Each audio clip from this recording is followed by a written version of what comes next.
Okay, so I want you to picture something for me. Yeah. You're deployed to a war zone. You've got all the gear, the armor, the rifle, all the training. But when you get there, there's no one to fight. No enemy. No enemy, no insurgents, nothing. Just the place itself. And you are 1,200 light years from home. The sky is this constant bruised orange color that, it never changes. And the ground, it's all covered in this thick purple fungus that smells like ozone and wet cotton. And you've been there for 12 years. 12 years. That's the kicker, isn't it? And that is the setting for what we're diving into today. We're looking at the logs from the 3rd Reconnaissance Battalion on Kepler 442b, specifically the journals and reports of a Sergeant Amara Chen. And honestly, this might be the most stressful story about nothing happening I have ever come across. It really redefines what we think of as like military boredom, doesn't it? We think of war stories as being all action, but the long rotation, as they ended up calling it, was all about psychological endurance. Absolutely. And physical. I was reading about the gravity on Kepler 442b, and it just sounds like a waking nightmare. It's 1.3 times Earth's gravity, right? Which, on paper you think, okay, 30% more, I can handle that. But living in it. It's relentless. That's the thing with gravity. It never, ever turns off. At 1.3 Gs, your heart has to work something like 30% harder just to get blood to your brain. Chen talks about this chronic, low-grade headache that just never went away for a decade. She said it was like wading through honey. Every single movement is work. You drop a pen, and it feels like you dropped a hammer because it falls so much faster. And they're out doing patrols in this. Hiking for miles in that purple sludge, weighing 30% more than you should, waiting for an enemy that doesn't really exist. Well, not in the way we think of an enemy anyway. Yeah. And this is where we have to talk about the visitors. Yeah. That's the whole reason humanity is even on this miserable rock to begin with. The visitors. It does sound like a cheesy B-movie title. It does.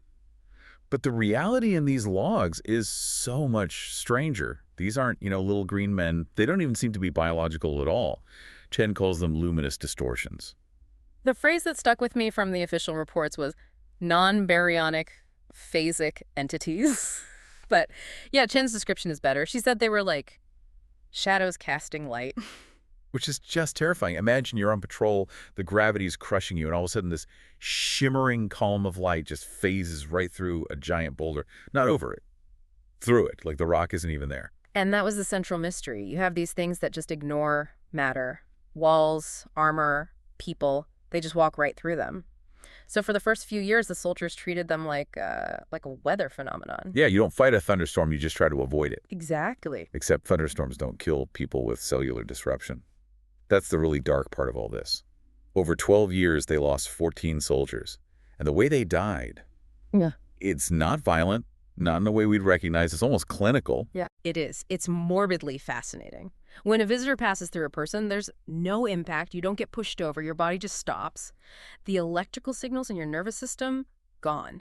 Cellular respiration halted. It's like someone just flipped the main breaker on your biology. Instant death.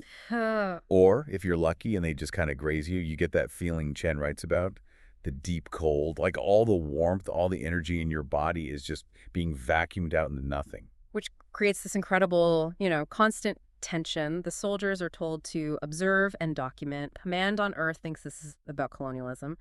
Is Kepler 442b safe to settle?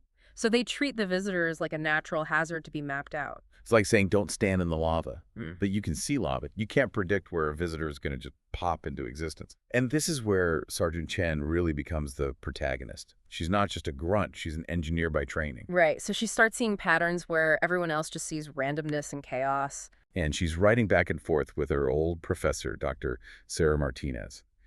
And this correspondence is crucial. You've got Chen on the ground in the middle of the terror and Martinez back on Earth, just looking at the raw data, the EM readings, the gravity shifts. And Martinez is the one who comes up with the substrate dimension theory, which I know sounds very dense. It's heavy stuff, but let's try to break it down. Okay, so the classic analogy is flatland. Imagine beings that live in a 2D world, like a sheet of paper. If I, a 3D person, poke my finger through their paper world, what do they see? They just see a circle that appears from nowhere, maybe changes shape, and then vanishes. They can't possibly comprehend my hand or me or the room I'm in. Right. That makes sense. But Martinez's theory felt a bit more industrial to me. She suggests the visitors aren't just, floating around. They're workers. Exactly. Think of our reality, our physical universe, as the drywall in a house. Yeah. We live on the surface of the wall. We're the paint. The visitors, they're the maintenance crew working inside the wall. They are custodians of the substrate, the fundamental framework that holds our reality together. So when one of them phases through a rock, it's not a ghost. It's just an electrician walking through the studs while we're stuck on the paint. And that totally reframes the deaths. They're not hunting us. It's like an electrician working on a live wire, and a mouse chews through the insulation and touch of it. Zap. The electrician didn't hate the mouse just got in the way of the job. Wow. That is a humbling thought. We're the mice in the walls of the universe. But here's what Chen noticed, and this is where the workplace accident theory really gets its legs. The visitors aren't random. No, they show up where the humans are loudest. And not loud in terms of sound. Loud in electromagnetic emissions. Yes. The fusion generators, the big sensor arrays, the communication towers, all this high-tech gear the humans set up is just screaming in the EM spectrum. It's like you're that electrician trying to fix a delicate circuit, and some idiot starts blasting an air horn right next to your head. You'd go find out where the noise is coming from. You'd want to shut it off. So the humans are basically standing in the middle of a dimensional construction zone with a megaphone, wondering why they keep getting hit by falling equipment. That is the tragedy of it. The first 12 years weren't a war. They were a series of accidents caused by a lack of understanding. Until the incident in Grid Sector 11. This is the big turning point in Chen's logs. Until this point, visitors were just hazards. But then Chen's squad is out on patrol, and suddenly, the behavior is different. This is the moment the whole story flips from survival horror to like a first contact thriller. 7 visitors appear. Usually they just wander. This time they lock onto the squad's transport. And they pursue them.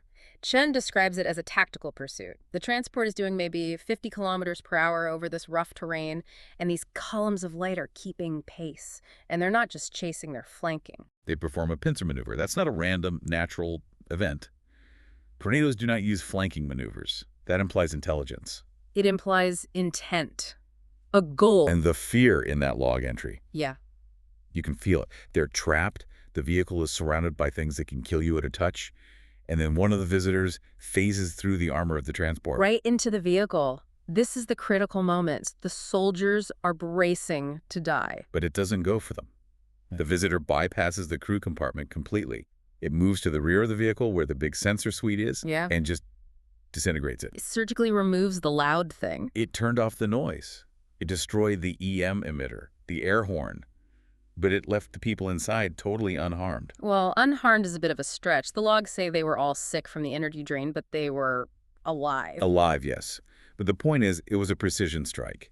It proved the visitors could tell the difference between the machine making the noise and the creatures operating the machine. And that realization just hits command like a ton of bricks.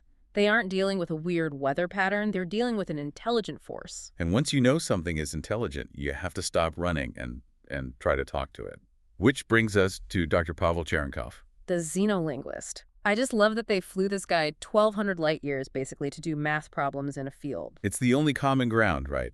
When a species doesn't have a mouth or ears and exists in a different dimension, you can't exactly start with, hello, you have to start with something universal. Math. Prime numbers. So they do the classic Carl Sagan move. They go out and start broadcasting prime numbers with EM pulses. 2, 3, 5, 7, 11. It's a trope, but for a good reason. Prime numbers are a clear signature of intelligence. Nothing in nature counts out primes.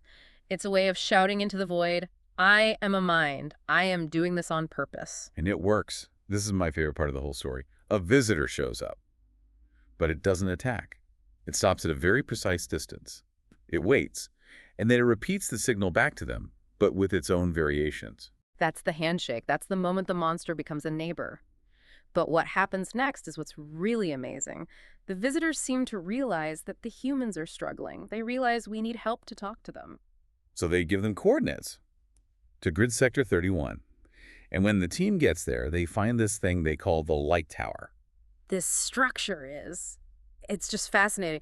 The visitors basically built an interface for us. They knew we were 3D beings who need something physical to interact with, so they built us a keyboard made of solid light. A user interface. They literally built a UI so the little monkeys could talk to the dimensional engineers. Essentially, yeah. It used incredibly complex multidimensional geometry to encode meaning. You'd touch a part of it, the light would shift. But the most amazing part, the visitors stayed there and taught the humans how to use it. Just imagine that. For 12 years, you've been terrified of these things, and now you're standing next to one, and it's patiently showing you how its tablet works. Press here for, "We mean you no harm." It took months, but eventually Dr. Tanaka, the semiotician on the team, she cracks it. She figures out the syntax.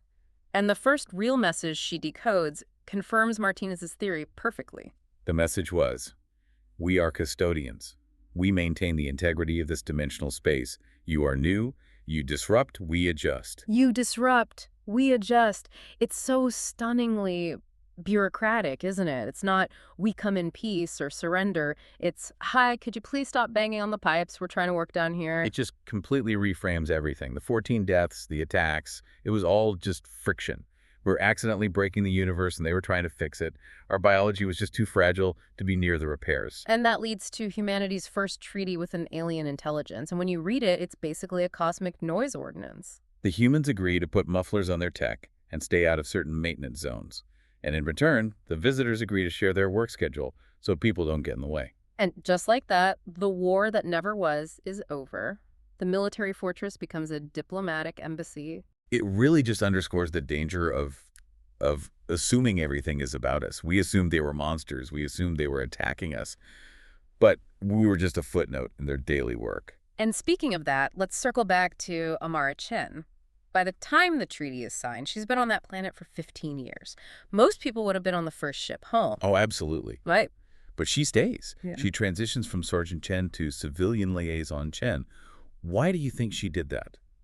After everything, the gravity, the fear, the isolation, why stay? I think she realized she was a part of something bigger than just history. She spent a decade living in fear of these things, and then she was one of the first to help bridge that gap. When you've looked into the face of another dimension and learned its language, going back to Earth to sit in traffic and pay taxes must seem, I don't know, small. Yeah, she had seen the wiring behind the walls of reality. It's got to be hard to go back to just staring at the paint after that. Exactly. Her journey is humanity's journey in this story. We went from fear and ignorance to understanding and cooperation. It was a painful, long process. That long rotation took a heavy toll. But the result was this fundamental shift in our understanding of the cosmos. It really leaves you with a pretty wild thought.